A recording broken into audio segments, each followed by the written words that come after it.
Dr. Betty Rosa. Dr. Rosa was appointed as a permanent commissioner on February 8th in 2021 by the Board of Regents. She's a longtime valued partner of New York State PTA, and she's the first Latina woman to serve in this position. Before her permanent appointment last year, Dr. Rosa served as the interim commissioner since August of 2020, and prior to that, she served on the Board of Regents since 2008. She was the chancellor of the Board of Regents in 2016. She was elected by her colleagues on the Board of Regents to be the chancellor in 2016. She is a nationally recognized education leader, and she began her career in the New York City Department of Education as a bilingual paraprofessional, teacher, and reading coordinator. She also served as an assistant principal and a principal in special education. In 1998, Dr. Rosa was appointed to the position of Superintendent of Community School District 8 in the Bronx, and later appointed to serve as the Senior Superintendent of the Bronx. Dr. Rosa has more than 30 years of instructional and administrative experience with an expertise in inclusive education, cooperative teaching models, student achievement, and policy implementation. Throughout her career, Dr. Rosa has been honored with many awards and recognitions. She's really something. And on a personal note, I've had the pleasure of getting to know Dr. Rosa over the last several years. As I advocated for a meaningful diploma option for my special needs son and for others like him, she always listened to what I had to say, and she always made me feel heard, even when I may have been stalking her every now and again. One of my happiest mom moments was when Tyler and I attended a Board of Regents meeting, where Dr. Rosa welcomed us and introduced him to the other regents as a Regent High School graduate and a recipient of the then brand new superintendent's determination diploma. He was just beaming with pride and accomplishment, and I had tears in my eyes. I think we all did. It was really a moving moment. Now, as president of New York State PTA, we have monthly Zoom meetings, and I'm so appreciative of the wonderful collaboration that New York State PTA has with the State Education Department. Our meetings are conversational, they're wonderful discussions, very informative, and a real sharing of information. And I enjoy them every month and look forward to them. And so, without further ado, I offer a warm and heartfelt welcome to Commissioner Rosa. Thanks for being here.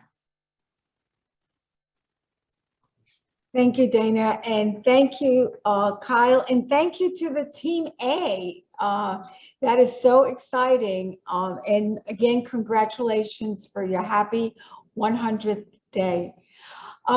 First and foremost, I just saw somebody who put on the chat, being a PTA of District 10, 11.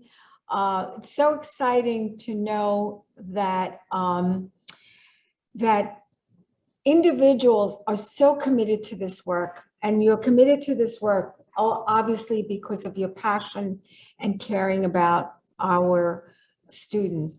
So to begin, all of you who know this work know that my vision for a kinder and a more inclusive and a world that really looks at the contributions and the issue of empathy and really do the work every day, knowing that we have to really show more acts of tolerance and civility. And that many of the acts that we have seen, isolated scenes, but also some of the collective incidents that are really, in my opinion, are hateful acts, need to be countered with some of the fabulous and things that you do in terms of your kindness, your idea of inclusiveness, and creating the kind of world that we want for all of our children. In many ways, COVID has challenged our ability to be a civil society.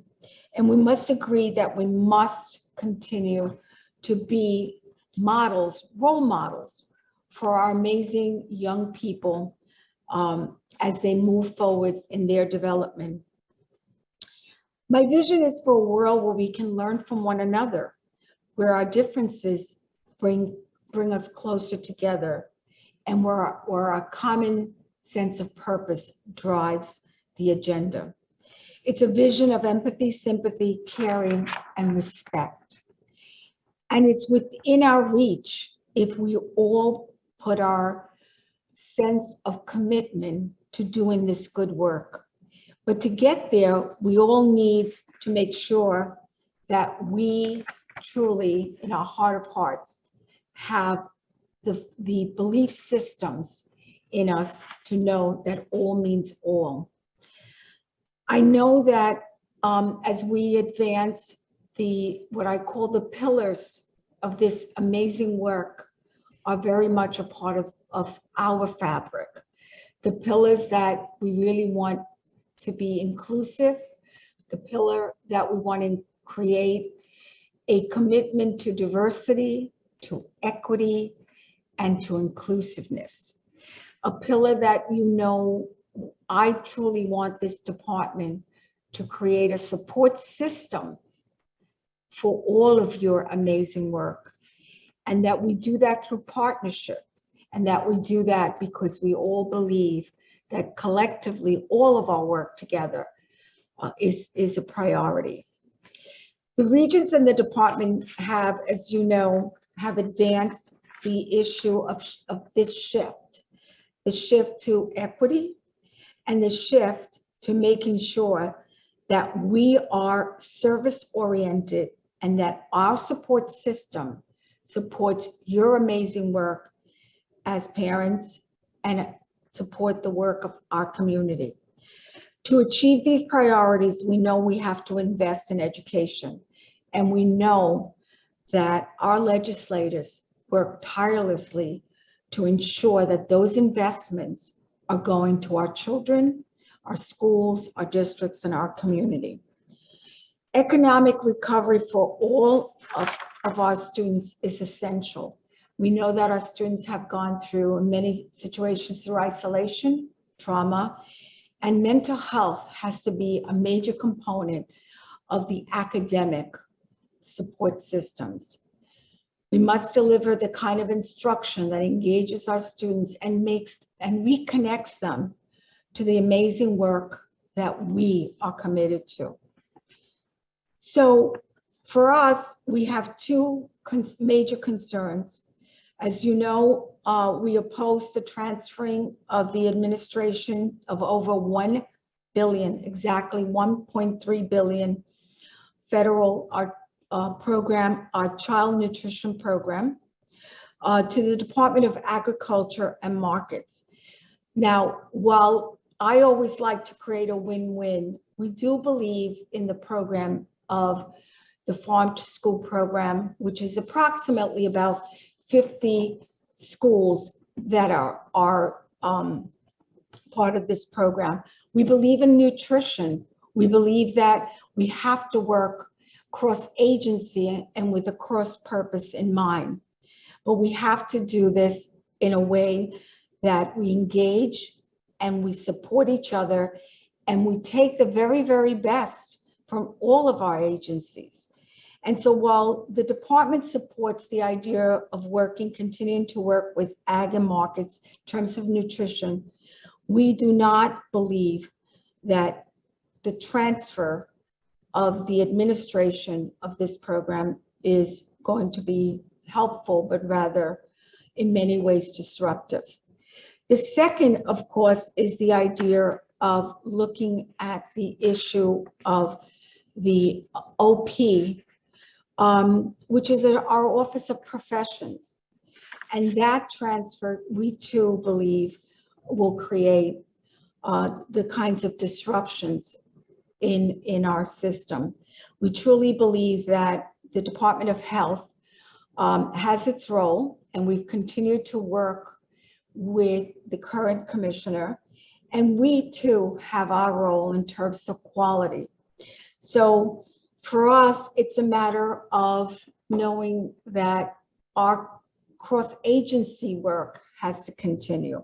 So in closing, we are also pledging to continue to work tirelessly with the Board of Regents, with the incredible staff at the department, and with all of our legislators and our governor and across agency, to making sure that what we are asking for is what we want in order for us to deliver what we know you expect of us in terms of supporting our children, our communities, our schools. And for that, I am grateful to be here with you today to share our best thinking. Thank you so much. Thank you, Dr. Rosa. And I especially want to thank you because I know that you haven't been feeling well. And I know that after resting for the afternoon, you felt that you were up to joining us tonight.